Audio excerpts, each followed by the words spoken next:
Buenas noches, somos Estefano Holguín, Jessica López y Juliana Parra, estudiantes de Psicología de la Corporación Universitaria Iberoamericana. En esta transmisión que realizaremos hoy, haremos una entrevista a la psicóloga Sandra Patricia Álvarez, quien nos acompaña. Bienvenida, señora Sandra. Agradecemos su presencia en la entrevista y los aportes que nos pueda brindar durante este tema. El objetivo es ahondar en este tipo de campo de la psicología clínica, en el cual usted pues, se enfoca en este momento, conociendo un poco acerca de cómo es su forma de proceder ante situaciones específicas. La intención es que nos permita conocer un poco más de su labor.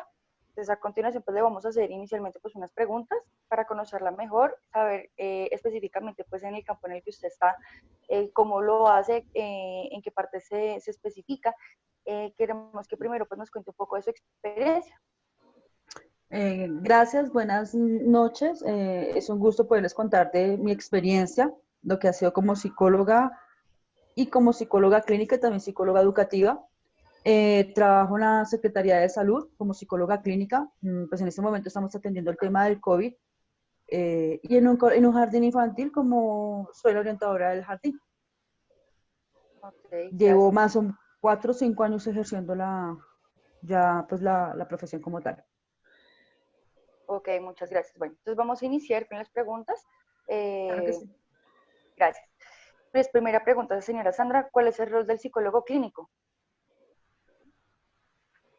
El psicólogo clínico se encarga en evaluar, diagnosticar y tratar los problemas de salud mental.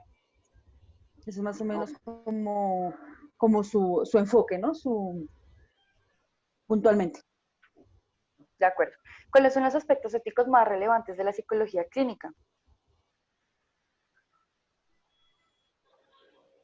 Psicología clínica como tal y pues psicología general, ¿no? Es el bienestar del paciente, de su entorno o también de las instituciones donde uno pueda llegar a ejercer. Es el bienestar y de la integridad también física, moral de los mismos. De acuerdo. ¿Qué la llevó a desempeñarse como profesional en el campo clínico? Me apasiona, me apasiona muchísimo el tema el psicólogo como tal maneja temas en general.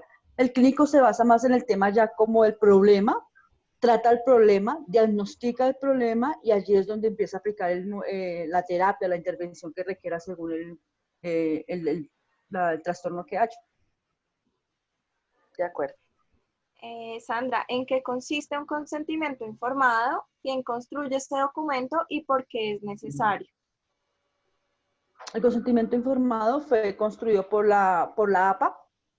En 1992 se consideró que era necesario porque debía haber algún requerimiento o valga un documento donde el paciente pudiese establecer y pudiese tener como la información de cómo se iba a tratar su problema, por decirlo así. ¿Okay? Entonces, el paciente tiene el derecho de saber cómo va a ser tratado, cómo se va a tratar la terapia, en qué consiste, qué frutos va a haber de esta. Entonces, el paciente debe estar enterado. Y también el paciente pues da la autorización, es como el consentimiento informado también es como eso, es la autorización que da el paciente de la información que está dando dentro de consulta.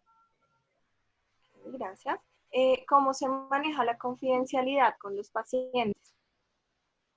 Total, de hecho que el código ético deontológico habla sobre el tema, la confidencialidad debe ser total.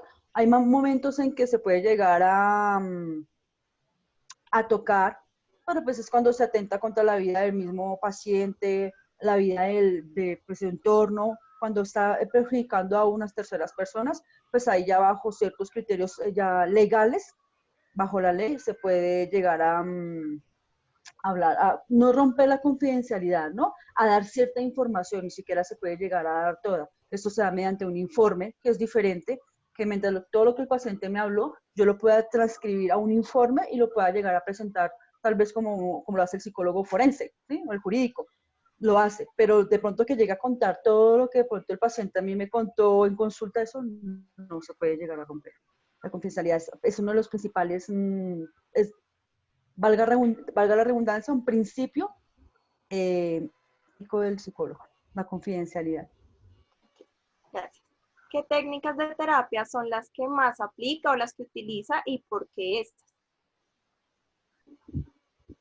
Nunca me casé, cuando estaba en la universidad siempre pensé que iba a ser cognitivo-conductual, ¿no?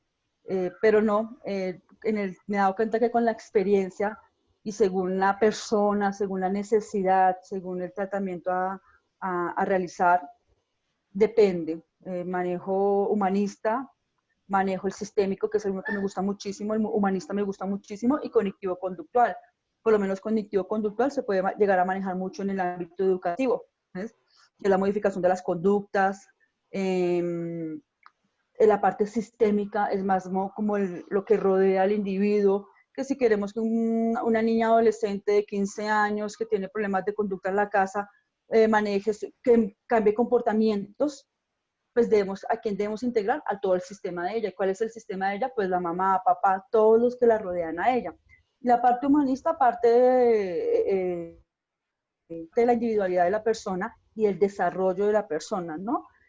También la parte humanista habla de como la resiliencia, es la capacidad que tiene el ser humano, y es también que la persona pueda construirse aún desde su mismo déficit o discapacidad también, según el caso que se dé. Pero que de pronto esté casada con una puntual, no, no, realmente no. Depende más bien de la necesidad del momento. Ok, buenas noches, señora Sandra. ¿Cuántas Buenas tardes. sesiones de terapia se requiere para diagnosticar a un paciente? No. Cantidades como tal lo están, como te digo, parametrizadas, no, para saber un déficit de atención, ¿cuánto lo puedo llegar a saber en 2, 3 sesiones? No. Pues tengamos en cuenta que hay dos técnicas que son la psicometría, y a través de la psicometría de medir, ¿sí?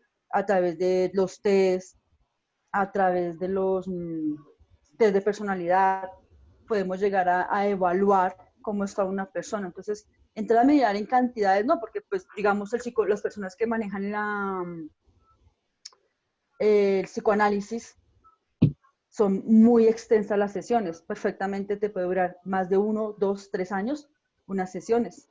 Entonces, no hay como una cantidad como tal. Es yo, en mi criterio profesional y bajo mi experiencia y la necesidad del paciente, del cliente también se dice, debo entrar a mirar cuántas necesito.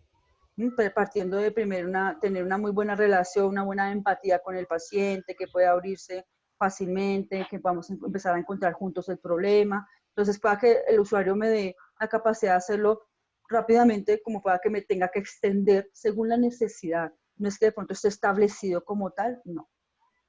Ok. ¿Bajo qué criterio o en qué casos decide remitir al paciente a psiquiatría? Tengamos en cuenta que la diferencia entre psiquiatría y psicólogo, el psicólogo es terapeuta, ¿no? El psiquiatra es médico con una especialización en psiquiatría, y ellos lo que hacen es una regulación química. Cuando falta una regulación química en el individuo, necesita estos medicamentos, y es el psiquiatra el único que puede llegar a formular medicamentos. El psicólogo no. El psicólogo es terapeuta. El psiquiatra sí puede y tiene la capacidad para hacerlo, teniendo en cuenta que él parte desde la medicina y luego la psiquiatría para poder formular. Okay. ¿Cuándo se llega a remitir? Cuando pues, en el proceso terapéutico tú te das cuenta de que, venga, hay un desorden químico, no sé, hay una falla neurológico, tú tienes que remitir primero a neurología te hace los estudios, y es donde entra un equipo interdisciplinario a evaluar. No, necesitamos que él tenga como un acompañamiento con medicamentos, y eso lo determina el psiquiatra.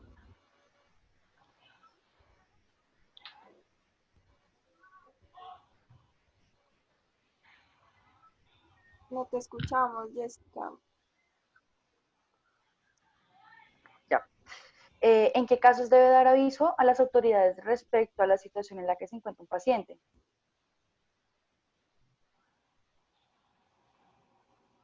Recordemos lo que hablábamos inicialmente, lo que habla el código deontológico de la confidencialidad.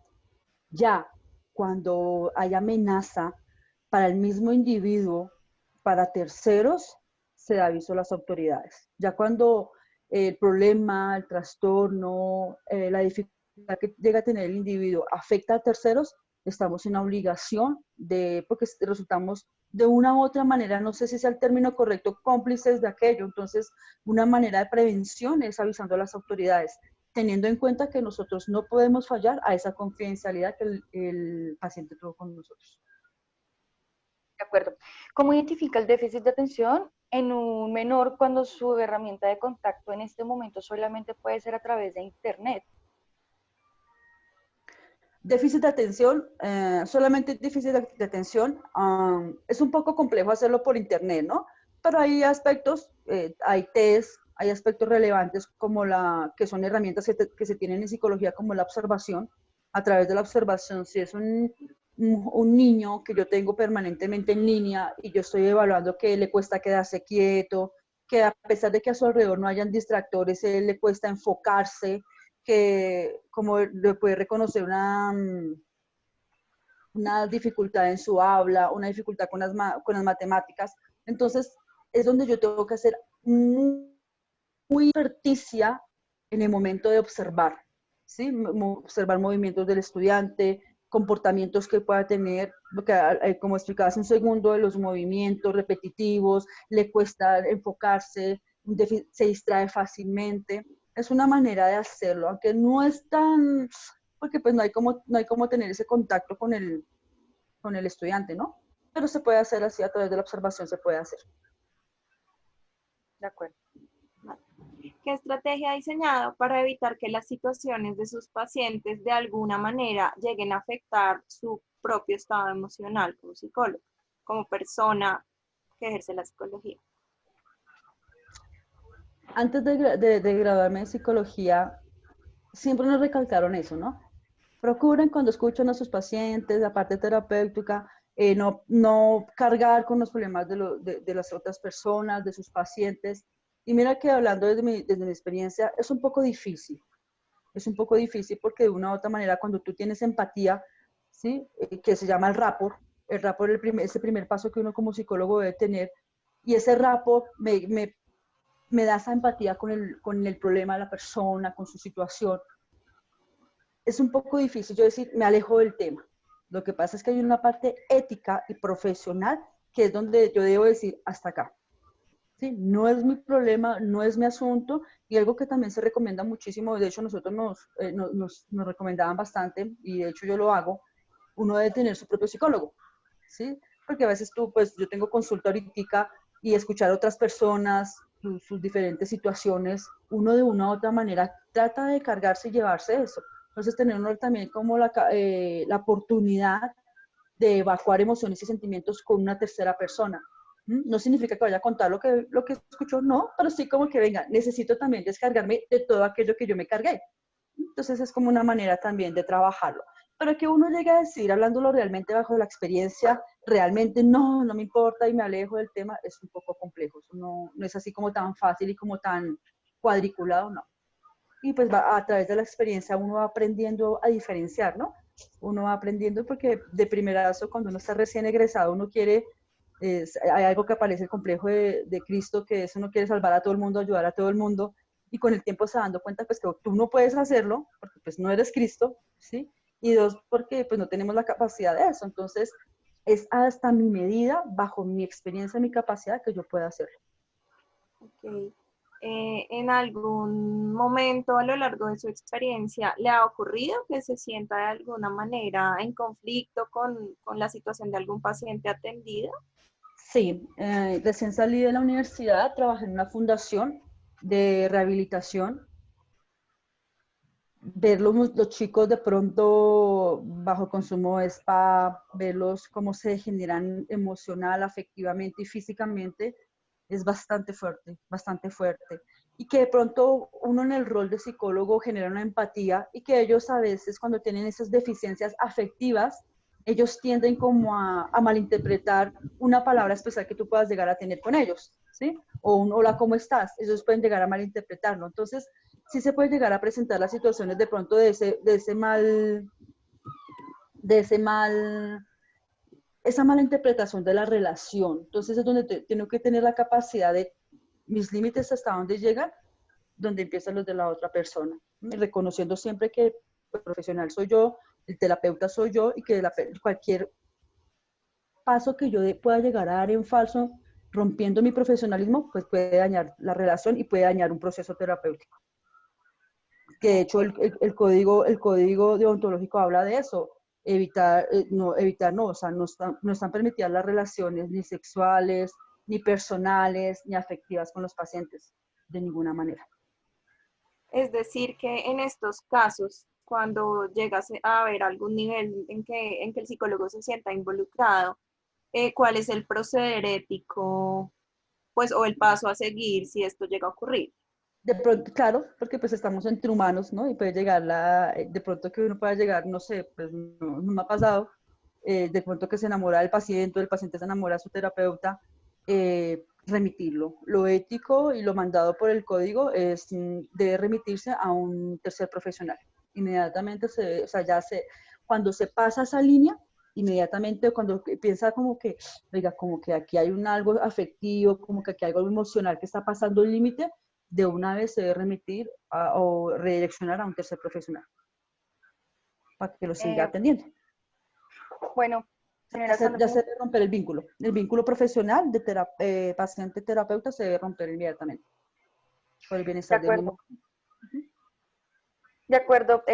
Bueno, Sandra, nuevamente agradecemos este espacio. La información que nos ha brindado nos ha ayudado muchísimo. Gracias por su tiempo y por los aportes, la respuesta que usted también nos ha dado para ahondar un poco más en el campo del tema de psicología clínica. Pues su experiencia es muy valiosa para nosotros y para este trabajo que estamos realizando en este momento. ¿De acuerdo? Esperamos poder compartir nuevamente con usted. Muchísimas gracias por su tiempo. Con muchísimo Muchas gracias. Gusto. Acá estamos. Que estén muy bien y gracias. Hasta luego.